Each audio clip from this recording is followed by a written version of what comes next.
Welcome to The Truth in This Art. I am your host, Rob Lee. Thanks for listening, and do share and subscribe on your favorite podcast platform. Leave a comment and let me know what you think of the podcast. Today, I am in conversation with a dynamic, versatile museum adventurer who craves the plausibility of what a museum can be. Please welcome Gyna Verduzco. Welcome to the podcast. Hi, thank you for having me. Thank you for coming on. Way over there in the West Coast, we are spreading this brand of storytelling and conversation. So thank you for making the time. Yes, I happened to find you on LinkedIn, and I was like, you know what? What a great opportunity. Absolutely, absolutely. And in reading over your background, like it's some interesting stuff. So I want to have some questions for you. And I want to start off with kind of the de facto kind of introductory question. Could you give us those vital stats, like your background, where'd you grow up, and what was that first art making or experience with art for you? So I was born in Veracruz, Mexico. So there's a lot of rich history. The Olmecs used to occupy that land. So my upbringing was at an early age. I used to go to the pyramids, and, I have vivid memories of visiting my grandparents and seeing these giant monuments. I must have been like a couple feet tall, and just going up these steps of the pyramids, I was like as big as one of the stones. So early on, I knew civilizations and ancient civilizations would be important to me. So that kind of tied into everything that I'm doing now. So I grew up in Southern California. I kind of grew up all over the place, from Laguna Beach to West Hollywood. I've been to over 15, 17 different schools. Wow. Yeah, so I was definitely always the new kid on the block. So early on, I got involved reading, and I was just kind of in my own world because I was always alone as a new student. I was constantly alone by myself. So that's where the fascination with culture, societies, and people kind of began. Mm-hmm. I didn't know that I would be into art until college, where I kind of started I started to piece everything together. So yeah, my first experience with art actually was a funny experience. My first actual museum that I recall was going to the Getty Museum in Los Angeles. Mm-hmm. So this was a little bit before I was in the second grade, so GPS weren't still on the phone. Yeah. You can get the instructions on Google Maps, and you can print it out. So I printed out the information for my mom, and we got lost because I didn't know my lefts and rights in second grade. So that was a confusion. We were lost for almost an hour and a half. Like, you meant left. No, I said right. Like I said right, and then I would have to do the little finger things. I'd be like, okay, the little L, that's left. The other one doesn't have the L, so that's right. So yeah, most definitely was a situation, but it was one of the most disappointments of my life. Say more about that. So I was in the second grade. I was expecting something grand, something exciting. I was waiting to feel like, oh man, this is a museum. This is what it is. This is art. This is what the possibility is. And I know it sounds naive or like, oh, you were in the second grade, but I had this grand idea of what I was going to encounter when I arrived. Yeah. And sad to say, the funnest part of my whole situation was going on the trolley ride up to the Getty.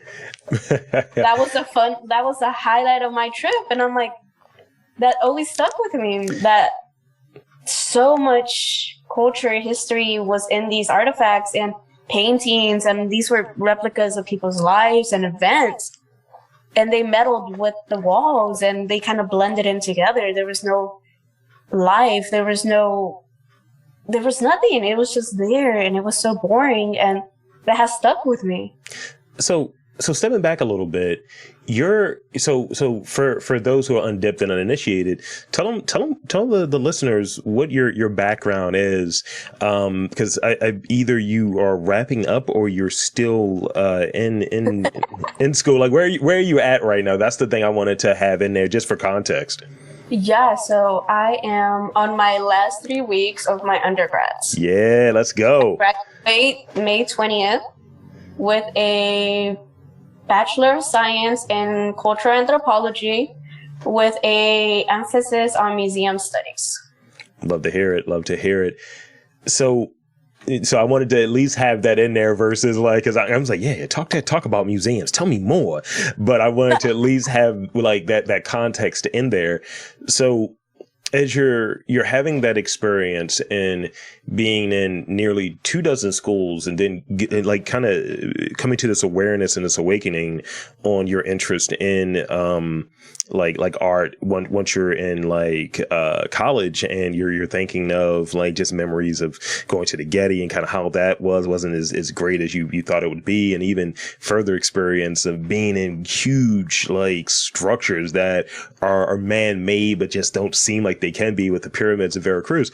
So tell me about your thoughts on whether human creativity matters, and in that, tell me what maybe attracts you to like creative things, and what really isn't your cup of tea. So does human creativity matter? What attracts you if it does matter? And what's really not your thing? So I truly think creativity is one of the most important things to exist. I think if creativity is nourished and developed properly, anything is possible. Everything started off as an idea, and then that idea evolved. So I do think creativity is extremely important. And I might be somewhat biased because I am studying human interactions and humans. So I do see some bias in my opinion, but overall, as creativity allows us to view and solve problems, we become more open and aware of everything around us. So yeah, I do definitely think creativity is beyond important. In that, I agree with you, and I think it's that seasoning, it's the coloring that we have of like, I was having a conversation earlier about like problem solving, and you can creatively solve a problem. And sometimes it's out of necessity. Sometimes it's out of a lack of resources. We are both people of color, and sometimes those opportunities aren't as present as they are for other people. So with it, we're able to be much more creative. And even some of the cultural things that are there that are just baked in. We have these rich cultures that are filled with creativity and art and things of that nature. So in that, tell me a little bit about like what do you look for when you're like looking for something creative? Because something can be like, wow, they did that interestingly, but it's fine. It's creative, but it's not really my thing. So what is your thing creatively? Are you into paintings? Are you into like, wow, they did a really good song? Or what type of creativity really like livens you up, and what is kind of like, it's fine? So growing up, like I said, I moved a lot. So I've been around everything and anything. So I've been from suburbs to what you would consider low income and the ghetto. I fell in love with this deep fascination with graffiti and the ability to include so many colors. I feel graffiti needs to be showcased not as a vandalism, but it needs to be showcased as an art. I've seen some artwork by some graffiti artists that is truly breathtaking, and what they could do with a spray can is impressive. Yeah.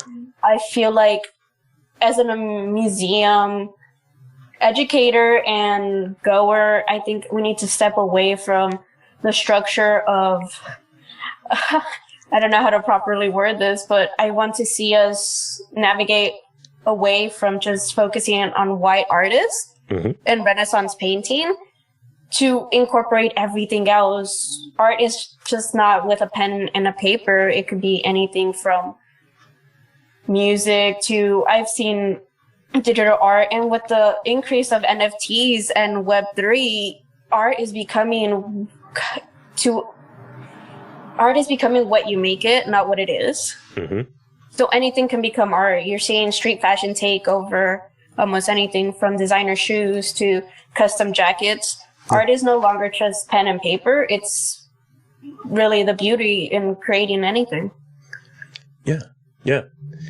So I think that makes a lot of sense. And as we're progressing, I think our ideas of how we view art, how we view creativity has to be more inclusive of things that may not have been things that may have been more on the fringe. So with that, I saw when I was reading immersive art and immersive technology. So, could you describe the possibilities of immersive technology in the art world? And you touched on NFTs a little bit there. So how is it being applied currently, and what do you think the future holds? So currently you're seeing anything from immersive art exhibits. For example, there's two that I can think of as of right now, which is the Van Gogh immersive art exhibit and the Frida Kahlo immersive exhibit, which are done by the same company, which are two exhibits that are, I would like to call it more of a video. So they're giant projectors that take up from the floor to the ceiling with art painting. So the art is projected all over the room with people in the middle walking around it. So that's pretty cool. Yeah. One of my other favorite is I'm actually working with a close friend of mine. He's doing the metaverse. Yeah. So we're working to create virtual exhibits. That's really cool. That you can use with VR and mixed reality. So you just hop on the Oculus and you can go inside the exhibit, walk around. So building exhibits, it's becoming very inclusive, and that's overall my goal with technology and immersive art, just to be as inclusive as you can. Yeah, and I think there's a shift towards that, because I believe that museums and just how things have been that requires you to have foot traffic and go to a place, that's changed over the last few years due to COVID, due to restrictions, and just that industry has shifted tremendously. And, even looking back years ago, when people made the joke about with the Tupac hologram, I think it was maybe Coachella or something. How funny. Yeah, I thought about that as I was reading along, and I was like, I should talk about that, because that's truly what I think of when I think of immersive art. That hologram, I think, for me changed it. I remember looking at the Coachella in 2012, and I was like, wow. And that's 10 years ago. Things have only gotten better. And I think I'm a person who is, yes, let's move things ahead, but also let's make sure we have a steady foundation too as we're moving things ahead, because certain things just don't have that stability. And I don't want to be old man art, old man creativity here, but you want to be, at least I think because I think some of the times the experience still has to happen. So I noticed that people are buying more vinyl. Even now, with all of the different ways to have your music streamed to your device or what have you and get it that way. But some people of all ages, I ended up talking with a person that runs a record shop. And one of the things he'd mentioned was early 20s women is the highest, most growing market in buying vinyl.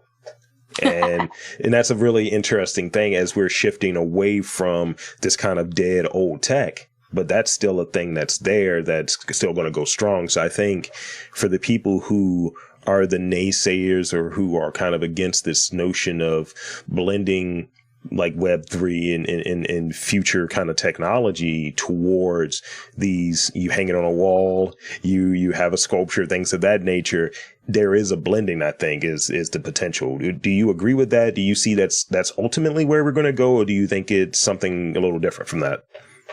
I think overall, a blending, it's where we're going to go. I know recently I encountered an issue at one of the exhibits that I'm working on, where one of the curators, board members, they want to replicate a AI. So it's an AI. So an artificial intelligence is going to be produced for this exhibit alone. It's going to showcase Native American art. So it's going to be a replica of a person that once passed away. So we have all the photos. She's been 3D modeled, she's in photogrammetry. So we've gotten her to move and everything. But something about it feels wrong. Yeah, it's a thing. Like, it feels very wrong. So yeah, I had to step away from this project, and it did cost me a couple, they weren't very happy that I didn't want to work on this project anymore because I did all their photogrammetry, but something in me said that, no, this wasn't correct. I didn't want to bring somebody that was dead back to life with artificial intelligence. It kind of felt I was playing almost like a god, Yeah. bringing somebody back to life. Yeah, and it harkens to like a plot from a sci-fi movie in some regards. It's like, yeah, this person's back, and it was like, oh, it's the revenge of this art that I created. How's this gonna go? And I think with the potential of maybe like digital exhibitions and things of that nature, it widens the accessibility of these things. And even this podcast is, like, this is my art, this is my creativity, and I have listeners in Iceland of all places, you know what I mean? And it broadens it. Shout out to Iceland. They're going to be checking you out. So reading that you're, a museum adventurer. Tell us about a journey that had a profound impact on your creative sensibility. So one of the best museums, I've talked about my worst museum exhibit, but one of my best museum exhibit was in 2018. I was, I think, a freshman in college. I thought I was badass, and I snuck away from a class and drove to LA because every good museum is in LA, apparently. So I went to the California Science Center, and they had a King Tut exhibit. And when I tell you, this exhibit was a dream come true, I still feel heavy emotions, and so many emotions passed through me as I was recollecting these memories, and I was like, this was the moment that everything changed for me. Yeah. I remember at the time I didn't have a good job, so I had to save up the money to pay the $16 to get into the museum, plus pay parking, because in LA you got to pay parking for everything. So I paid like $40 in parking. Right, rough. And then $16, it was like $60 in the end for everything. So that was like a big hit out of me. So I was like, dang. So I did contemplate like going. But it was a King Tut exhibit, and to this day, it's one of the best exhibits. I remember when I walked in, and you walk into this hallway, and it's dark, and they're projecting photos of how he was first discovered, and when they first made the breakthrough, when everything, the first photos, oh God, like, I'm even losing words, but I remember I was crying. Because in second grade, I've been really into ancient Egypt, and this was like a dream come true.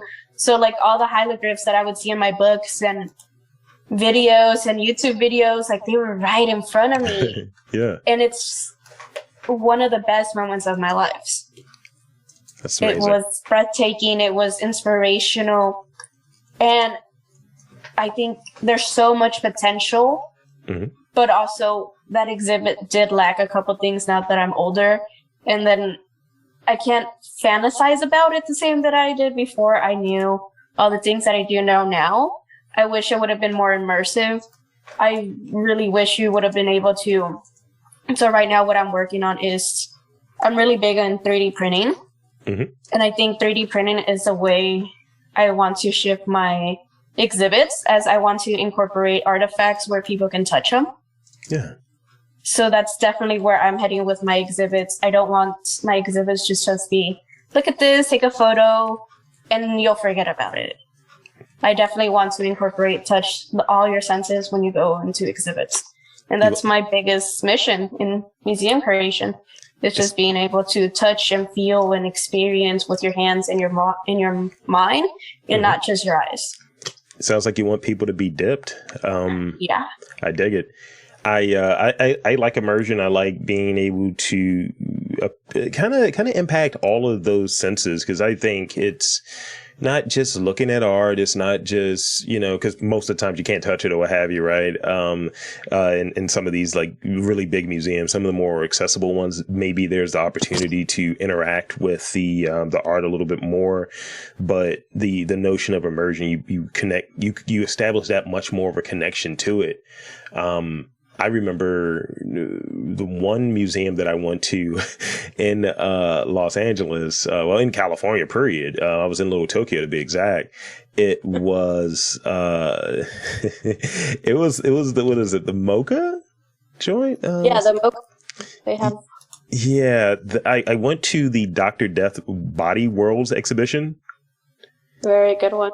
That was something else. I was like, oh, these are bodies here. Yeah, yeah. It was something, but at the same time, that's an experience that is always going to be there, because it's not something that I've seen before. I didn't do this navel gazing thing of, I don't know if this is art or not. I was like, wow, this is different. This is interesting. Let's keep going. Let's keep exploring. And because I was there with a peer, and I was like, yeah, let's understand this a bit more. And I went like 3, maybe 4 years ago, and I still remember it very well. Yeah, the Body Museum, I think it's not for the weak of stomach. No. For sure. But it's fascinating what an exhibit can be and transform into when you think outside of just pictures and descriptions. Mm-hmm. Yeah. I think stepping away from that is really where I see the future of museums going. I've seen museums that are LA has this uprise of museums that are just made for selfies. So there's selfie museums now in LA, yeah. So you could go to Santa Monica and you'll catch museums that just 100% made for you to take photos. Wow. There's a museum that's made for black hair, which I think is beautiful. It tells a story of I think they executed successfully how to tell a story of the resistance the hair has, and how certain hair colors and textures and, protective styles are viewed as a negative thing. Yeah. And I think they executed that so well, and I hope anybody of color can go see it. If you're black or not, it is an amazing museum. Yeah, I mean, I'm a little jealous now because you're talking about black hair and I don't really have hair. So thanks, Gyna. I appreciate that. No, it's okay. I'm kidding. You could always walk a little wig. Nah, I can't do it. I'm just old. So I want to throw this one to you. This is one of my favorite proverbs. It's a Japanese one. I'm going to poorly pronounce this, but I'm going to give it a shot. It is Ron Yoai Shoku, truth rather than argument. And this proverb was applied to me doing this podcast, right? Where back in 2019, former President Donald Trump said a lot of really just crappy things about Baltimore. And instead of being mad about it, because, he's not a good person and said a lot of things that were just factually wrong, but also just bad taste. And instead of being mad about it, the shots that he was taking at Baltimore, and I don't feel it was about the streets or the signs I felt it was about the people. I'd rather disprove it. I'd rather have proof that you're wrong versus arguing with you. So that's my philosophy that I've applied to this body of work. So is there a philosophy that you apply to your approach to your work and so tell me about that a little bit. What would that approach be if you had one? Yeah. So we go back to speaking of creativity, and I think creativity is the fundamental structure of everything that I do. So with that being said, my philosophy is that if there's a will, there's a way. And if I want it, I'm going to get it. There's nothing above that. And if I want it, I got it. I'm young. I've done everything I've said I am going to do. I've been offered, not to toot my own horn, but I've been offered to do a TED Talk, but then COVID happened. Okay, toot. Yeah, for sure. So I've been offered to do a TED Talk, but then COVID happened and they just dropped the ball and aren't proceeding with it. But I truly do feel like if you want it, you have to get it. And life is so short that you got to make yourself happy at the end of the day. That's strive to improve and make yourself truly the best possible version of yourself that you can be. And that's what I try to do with everything that I accomplish. I love it. I love it. And I mean, Ted, whoever he is from these talks, that you're lost. Gina's on my podcast right now. How you like that? Exactly. And this will be the last real question I have before I get into those rapid fire ones, because you're not going to escape the rapid fire question. You got to get those as well. So this one I think is kind of interesting. And I think really, especially from like your vantage point and being around museums and having experience and seeing like some of the like anthropology and seeing like really, really ancient pieces of art and, you know, and stuff that's in the future. Those are two very different, far apart sort of things. So I think this question is, some of us seek to first understand while others seek to be understood. Where do you fit on that spectrum when it comes to your work? And tell me how that understanding, whichever side you're on, is applied to your work. So I seek to understand. I believe knowledge is one of the most powerful abilities we hold as human beings. As a cultural anthropologist, I know that early on in the history of anthropology, a lot of damage was done, a lot of cultural history was lost, a lot of trauma has been created because of this. Yeah. And I, as a modern day cultural anthropologist, I seek to understand everybody, not just assume anymore. I think we're past that. I think I need to understand and seek multiple viewpoints before I come to my own. I don't think I'm no longer, as somebody that has the privilege of saying I have higher education, I must be able to, in a way, acknowledge the privilege that I carry on myself and understand that, while also not trying to put anybody else down. It's great to hear. And it's good to hear that, because I mean, if you were like, nah, I'm right all the time, it's like, hi, no. you're not going to last long. And that's great. That's great to hear. No, and yeah, thank you. Cause, I was getting that vibe. I want you to be able to tell your story. And, so with that being said, I think that's a good point for us to stop with the real questions. And now it's time for some rapid fire questions. And, the way that these work, just whatever comes to mind, the first thing, don't think about it too hard. Cause some people like to curate, museum joke. Some people like to curate their answers and, make it clean, just whatever comes to mind. All right.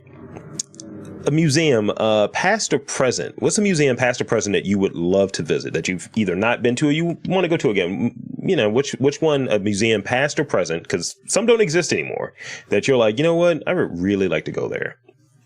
So I made the horrible mistake. I was actually in Cancun 5 to 7 months ago, and I did not go to Chichen Itza, which is a pyramid in Cancun in the Mayan province.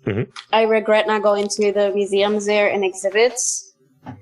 Overall, that is one of my biggest mistakes. So that would be a current exhibit that I wish I would have gone to see. Okay. I mean, look, it's going to be on the list. Something can happen. So see, now I got to get weird with it. Describe yourself in 3 emojis. In 3 emojis. I love food, so it would have to be the little dumpling one. I think it's like a ball. That one. The little dog one, because I absolutely love my dog. I've had her since the 1st grade. So she is the love of my life. So the little dog emoji, because anybody that knows me knows that I love my dog. And the 3rd one is the little wave. I'm over here signing in the air like you could see me, but the little wave, because I love the beach. I grew up near the coast, so that is very important to me. I feel like something about the ocean is just so warm and inviting and just a positive vibe. I love to hear it. What was a nickname you had when you were younger? I actually did not have any nickname, I had to say. Oh, okay. That's the first.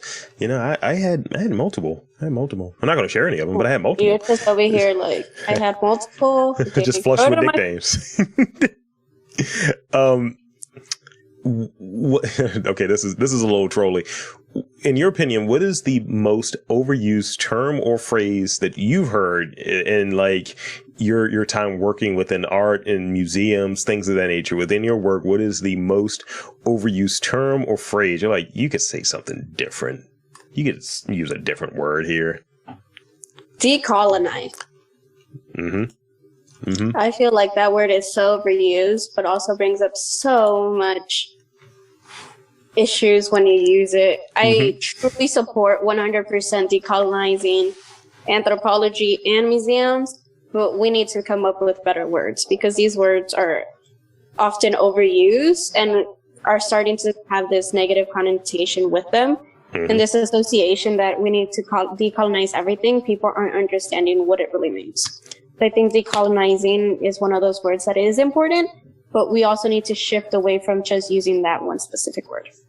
I agree. I think that happens a lot in just different words. Words have meaning and that needs to be restored. And I think when you talk to, at least in people I've interviewed and people I've been around, it's you kind of hear the same words strung together in the same way. And it's like, oh, I wonder how similar your ideologies are.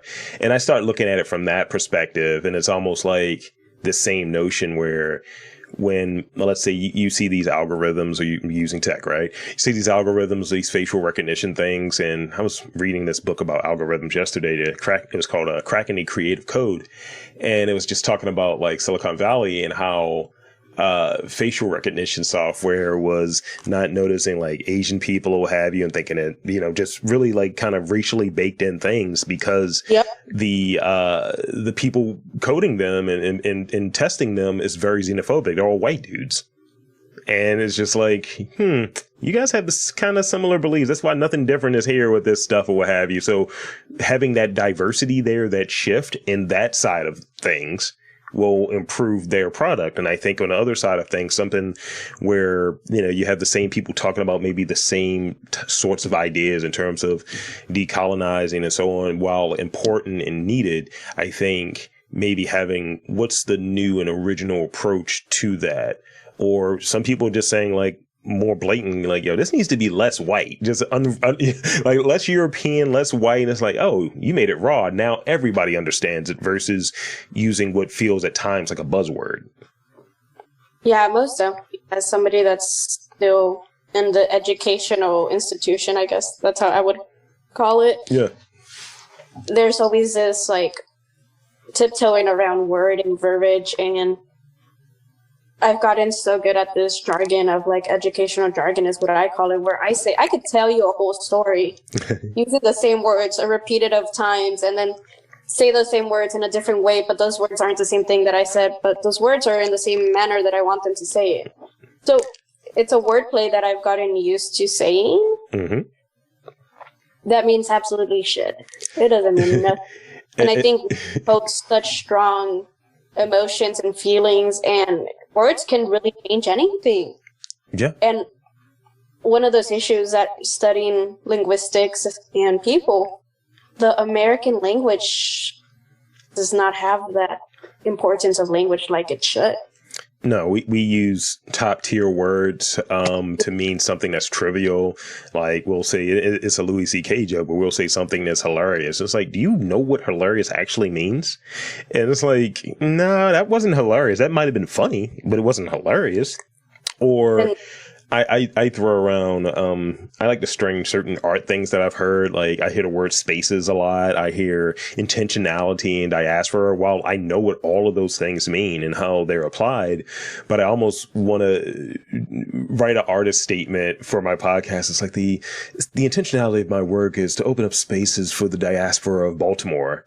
That's nothing that I just said, but it's going to hit the key words. It is, but you also got to consider that language is also linguistically profiled. Yes, it is. Slang is used as if you look at it, slang is used for lower class, where proper English is considered for middle class and high class citizens. And there's always this, language is so important, and we do not know the importance of it until you are put in those situations where, yeah, like you said, instead of saying decolonize, why not just say make it less white? Because that would be viewed as wrong. Because that's really what we mean. And that's exactly what I mean. And that's what I want to do. And I usually get hate from this because I'm usually the only non-white person in an institution. And I worked with the Getty, and I was the only non-white one there. And I was like, damn, that's something, huh? No, I was thinking like, yeah, it's just really important to like have that openness and being able to have like a dialogue, be able to have like discourse and things of that nature, and really open it up versus this is the way that we do it. This is the approved upon reality. This is how we're going to talk about things. And I think, and this is just my thing, is I guess it's not patriotic, but also I think it's real. This is why people who are outside of America, like who don't live here, are kind of better in some ways because they are multilingual. They can be polyglots. It's like, oh, I speak 7 languages. It's like, okay, you have, you know, in addition to knowing all of those different languages, you may have a better grasp on the power of words and linguistics than your average well-educated American because you know multiple languages. Yeah, I totally agree. As Americans, we have this high horse view on our own self in America, but realistically, there's this one quote I happened to run into a long time ago, that America is just a third world country with a Gucci belt on. It's not wrong. Forever. And I'm like, yeah. Yeah, we're kind of not great here. As this show devolves into being the anti blah blah blah blah blah, the MAGAs are going to get me. I don't care. Here's the last rapid fire question, because that was just such a tangent. But we talked about linguistics. That's a good one. So what is that one thing, and as briefly as you could put it, what is that one thing that, you know, it can be personal, it can be professional. What is one thing that you've always dreamed of doing that you think is like really attainable? It's like, you know what, I can get this done. Like, I've always dreamed of going to space. Am I probably going to go to space? Absolutely not. I'm going to be here on Earth in Baltimore. So what is something that you feel like is accessible that you've always dreamed of doing? You're like, you know, I'm going to do that. I'm going to make that happen. So professionally, I'm gonna start with professionally. I'm actually starting my own museum consulting for people of color. So I'm trying to bring in as much color diversity as I can. So that is my professional goal, and that's what I'm started doing. So I already started a brand. It's gonna call Alabrije Museum Consulting. So look for that. Absolutely. And then for personal, I think something that I've always wanted to do is go to the depth of waters. We're talking like a couple 1,000 feet underwater, but that sounds very scary. So it does. I don't know how I feel about it, but that's always something I wanted to do, but also probably one of the scariest things that I can think of. You're going to run into one of those underwater pyramids with the Kraken or Aquaman, something. I don't know. Oh, no, yeah, no. The underworld. Right. Something like that. So that's pretty much all the questions that I had. And one, I want to thank you for coming on to this podcast. And two, I want to invite and encourage you to tell the fine folks where they can check you out online. Yeah, so you can look me up on LinkedIn at Gyna Verduzco. I also, if you kind of scroll around there, you could also find my personal website, which is still in development, but that'll be coming shortly. So yeah, you can mainly find me on LinkedIn. So there you have it, folks. I want to again thank Gyna Verduzco for coming on to the podcast. And I'm Rob Lee, saying that there is art in and around your neck of the woods. You just got to look for it.